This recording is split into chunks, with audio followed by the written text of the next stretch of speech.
अब कुछ ना होते हुए आपकी पत्नी ने आपको कहीं का नहीं छोड़ा,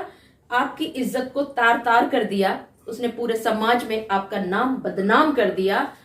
जो इतनी मेहनत से आपने अपना रसूख बनाया था, उसने देर नहीं की, उसने यूं चुटकियों में आपकी इज्जत को मसल डाला। अब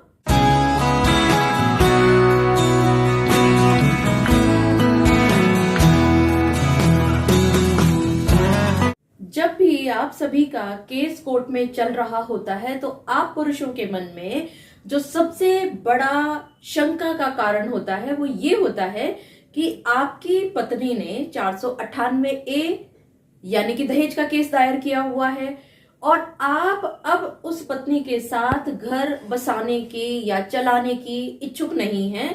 तो ऐसी स्थिति में आपको तलाक का केस कब फाइल करना चाहिए? जी हाँ, आप सभी ने बिल्कुल ठीक समझा। आज की इस वीडियो में मैं आप सभी के साथ उन सभी छोटी छोटी बातों पर चर्चा करने वाली हूं कि 498A यानी दहेज के केस के चलते हुए आपको तलाक का केस दायर करना चाहिए या आपको इंतजार करना चाहिए उस केस के खत्म होने का और उसके बाद आपको तलाक का केस दायर करना होगा। मैं एडवोकेट मोहिनी मोना आप सभी का पुनः स्वागत करती हूं और आप सभी देख रहे हैं अपना पसंदीदा चैनल मोहिनी मोना एडवोकेट। अगर आपने मेरे इस चैनल को अभी तक सब्सक्राइब ना किया हो या आप मेरे इस चैनल के लिए नए हैं तो इसको जल्दी से जल्दी सब्सक्राइब कर दीजिएगा ताकि आपको इसी तरह के लीगल इंफॉर्मेटिव वीडियोस की नोटिफिकेशन सबसे पहले मिल सके। अब देखिए, जब आपकी पत्नी ने आपके ऊपर दहेज का केस दायर कर दिया है, जबकि ऐसी कोई भी बात आपके और आपके परिवार की तरफ से कभी भी नहीं हुई, आपने कभी भी उनसे दहेज नहीं मांगा, आपने कभी भी दहेज के लिए अपनी पत्नी को कभी प्रताड़ित नहीं किया, बल्कि आप तो ये सोचा करते थे कि आप पढ़े लिखे हैं, आप एक अच्छी नौकरी कर रहे हैं, इसी तरह से पत्नी भी पढ़ी लिखी हैं और एक अच्छी नौकरी करने की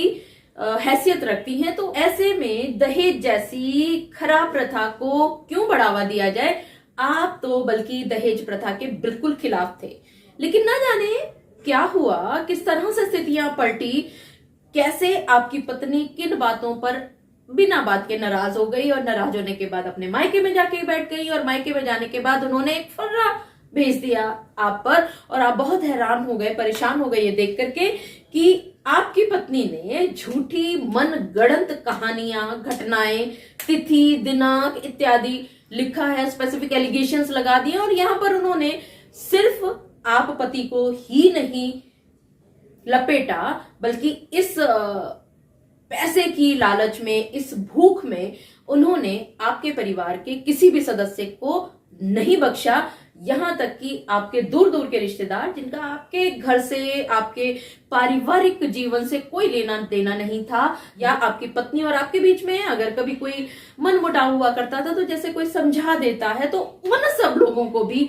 उन्होंने मोहरा बना लिया, उन लोगों को भी उन्होंने लपेट लिया, क्योंकि आपकी पत्नी नहीं चाहती कि वो किसी की बात सुने। ये ऐसा क्यों होता है, इसके लिए फिर कभी बात चर्चा करेंगे कि ऐसा आखिरकार क्यों कर रही हैं पत्नियां। लेकिन अब आ जाते हैं मेन बात पर कि आपकी पत्नी ने दहेज का केस कर दिया है, आप परेशान हो गए हैं, आप बिल्कुल विचलित हो गए हैं, आपका मन टूट गया है और गुस्सा तो आपको भरसक आ रहा है, लेकिन करें तो करें क्या? अब आपके मन में जो भी एक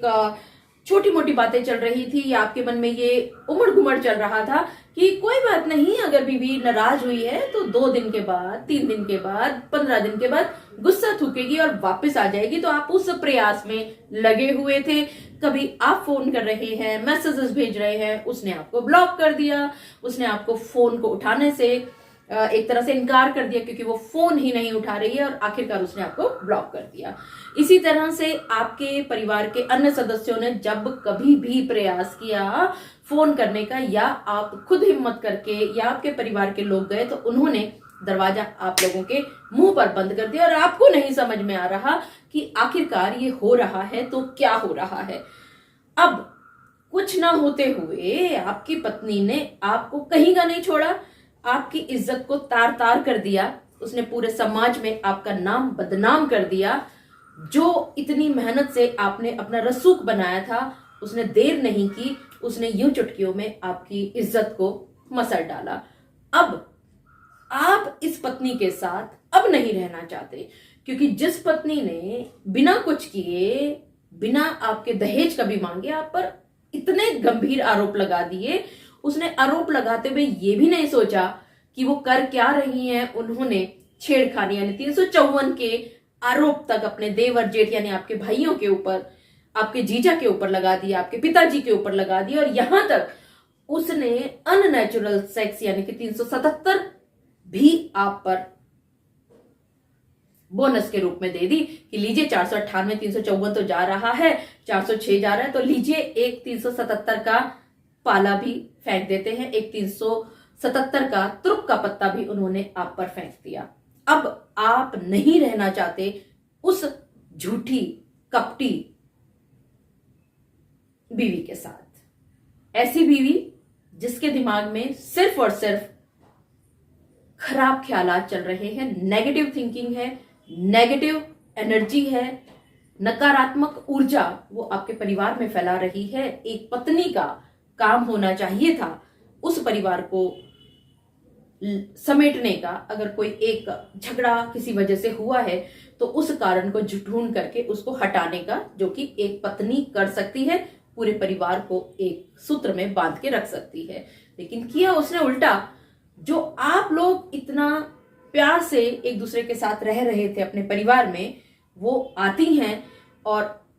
एक तिनका ऐसा डाल करके आपके परिवार में चली जाती हैं कि आपके परिवार में उथल पुथल मच गई है। अब आप सिर्फ और सिर्फ झगड़ रहे हैं, आपको समझ नहीं आ रहा है कि क्या करें। तो अब आपने आखिरकार ये विचार बना लिया कि आपने इस पत्नी के साथ नहीं रहना है और आपने इस पत्नी को तलाक देना है, अलग अलग हो जाना है। नहीं संभव है अब आपका इस झूठी कपटी लालची पत्नी के साथ रहना। लेकिन यहां सबसे बड़ा एक सवाल जो आता है आप सभी के दिमाग में कि अब 498A का यानी दहेज वाला और जो छेड़खानी और अननेचुरल सेक्स और ये सब चीजों का जो उसने केस कर दिया है, इससे आप अपने आप को बचाव करें और उस बचाव के बाद जब आप फ्री हो जाएं इस केस से, तो उसके बाद आप तलाक का केस दायर करें, या इस केस के चलते चलते ही आप तलाक का केस दायर कर दें। तो यहां इस वीडियो के माध्यम से आपको ये बताना चाहूंगी कि अलग अलग केसेस में, अलग अलग परिस्थिति में अलग अलग चीज हुआ करती हैं। अगर आपकी पत्नी ने आप पर FIR दर्ज करवा दी है तो आपको इंतजार, अगर आप करते हैं, आप ये सोचते हैं कि पहले मैं बचाव कर लूं, जो कि नॉर्मली हुआ करता है, जब आपके पास अचानक से ये एक फर्रा आता है और आपको नहीं समझ में आता, तो आप अपने आप को बचाने के लिए इधर से उधर भाग रहे होते हैं। लेकिन मान लेते हैं कि आपका 1-1.5 साल इसमें खराब हो गया और अब आपके जो दिमाग है उसने नियंत्रित रूप से काम करना शुरू कर दिया और अब आपने समझ आ गई आपको ये बात कि अब आपको तलाक लेना है। तो यहां पर दो बातें हो सकती हैं। एक तो आप इंतजार अगर करना चाहें तो ये तब संभव होगा कि आपके पास उसके बचाव के लिए, अपने आप को बचाने के लिए, उस केस से बचने के लिए, उसको झूठा साबित करने के लिए आपके पास पर्याप्त साधन है। लेकिन यहां पर आपको किसने कहा कि आप तलाक का केस अभी दायर नहीं कर सकते, जो कि आप अपने दिमाग में अपने आप से सोच लिया करते हैं, आस पड़ोस में पूछ लिया करते हैं, और ऐसे लोग आप लोगों को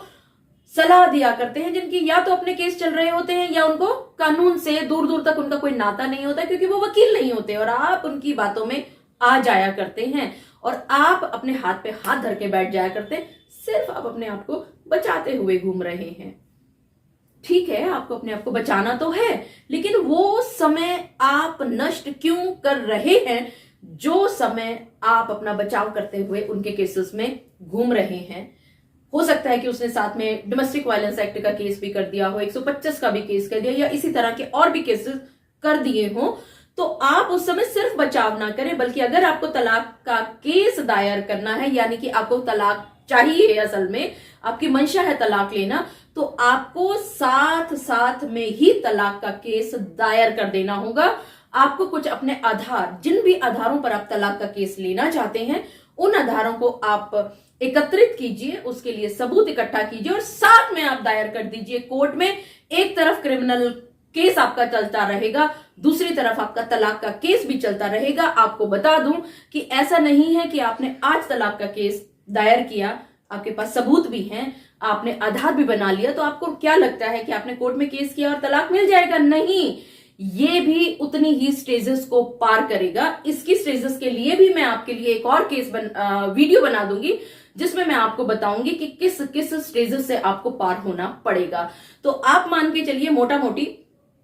जितना समय उसके क्रिमिनल केस को बचाव में आपका लगने वाला है, उतना ही टाइम आपको तलाक के केस में भी लगने वाला है। और यहां पर आपके दोनों केस एक साथ चल सकते हैं, लेकिन बहुत सारे लोग ये भी सोचा करते हैं कि हम कुछ समय के बाद तलाक का केस दायर करेंगे। तो ऐसा भी आप कर सकते हैं कि कुछ समय आप इंतजार करें और कुछ समय के बाद आप तलाक का केस उस समय पर दाखिल कर दें, जैसे ही जो क्रिमिनल केस आपकी पत्नी ने आपके ऊपर किया है दहेज का, उसमें आपके फेवर में कुछ सबूत एकत्रित होने शुरू हो जाएं, या कुछ ऐसे ऑर्डर्स आपके फेवर में आ जाएं जिनका आप उपयोग अपने तलाक के केस में कर सकते हैं। तो उसकी सर्टिफाइड कॉपीज वहां से निकालिए और अपने तलाक के केस में दायर कीजिए। तो आपका जो तलाक का केस है वो रॉकेट की गति से चलेगा। लेकिन अलग अलग केस में, अलग अलग परिस्थिति में, अलग अलग व्यक्तियों के साथ अलग अलग बातें हुआ करती हैं। तो दोनों ही चीजें एक तरह से सही हैं, लेकिन ज्यादा सही यही है मेरे विचार से कि अगर उधर से 498A का केस आपकी पत्नी के द्वारा दायर किया हुआ चल रहा है, तो उसी तरह से, उसी दिशा में आपकी तरफ से तलाक का केस भी दायर कर दिया जाना चाहिए, ताकि आपका समय, आपका पैसा, आपकी एनर्जी, सभी चीजें आपकी बच सके। क्योंकि जो समय, जो पैसा, जो एनर्जी, जो टेंशन, जो स्ट्रेस लेवल आपकी पत्नी के द्वारा आपके ऊपर किए गए केस में हो रहा है, ठीक वही चीजें आपके द्वारा दायर किए गए तलाक के केस में होंगी। तो और हो सकता है कि आप अगर तलाक का केस दायर कर दें तो आपके समझौता होने के जो चांसेस हैं वो डबल, ट्रिपल या 4 गुना तक हो जाएं। मुझे पूरा विश्वास है कि आप सभी को मेरे आज के इस वीडियो के माध्यम से ये बात भली भांति पता चल गई होगी कि ये जरूरी नहीं है कि अगर आपकी पत्नी ने दहेज का केस किया है और तो आप उस पूरे केस को पहले जजमेंट तक लेकर के चले जाएं, चाहे उसमें आप बरी हो या आप उसके अंदर अपराधी साबित हो जाएं, और उसके बाद आप तलाक लेने के बाद विषय में सोचें। बल्कि आपको दोनों ही केसेस एक साथ चलाने होंगे। उसका केस अपने चलता रहेगा और इधर से आपका केस भी चलता रहेगा। और हो सकता है कि आपको तलाक पहले मिल जाए, कोई बात नहीं, तलाक आप लीजिए और अपनी जो जीवन है उसको आप नई दिशा में लेकर के चलिए। जो उसका जो केस चल रहा है 498, 406 का, वो चलता रहेगा। आप एटलीस्ट तलाक लेकर के आप अपने केस से फ्री तो हो जाएंगे। अपना जीवन जो आपका संकुचित हो चुका है, जकड़ा जा चुका है, उस कैद से आप निकल जाएंगे और स्वतंत्र रूप से आप अपना जीवन जी पाएंगे। मुझे पूरा विश्वास है कि आप सभी को मेरा आज का वीडियो भी बहुत अच्छा लगा होगा। अगर आपको मेरा आज का वीडियो भी अच्छा लगा तो इसको लाइक, शेयर और कमेंट करना ना भूलिएगा। और हाँ, अगर आप मेरे इस चैनल के लिए नए हैं तो इसको जल्दी से जल्दी सब्सक्राइब कर दीजिएगा, ताकि आपको इसी तरह के लीगल इन्फॉर्मेटिव वीडियोस की नोटिफिकेशन सबसे पहले मिल सके। अपना और अपने परिवार का बहुत अच्छी तरह से ध्यान रखिएगा। Thank you, take care, bye bye.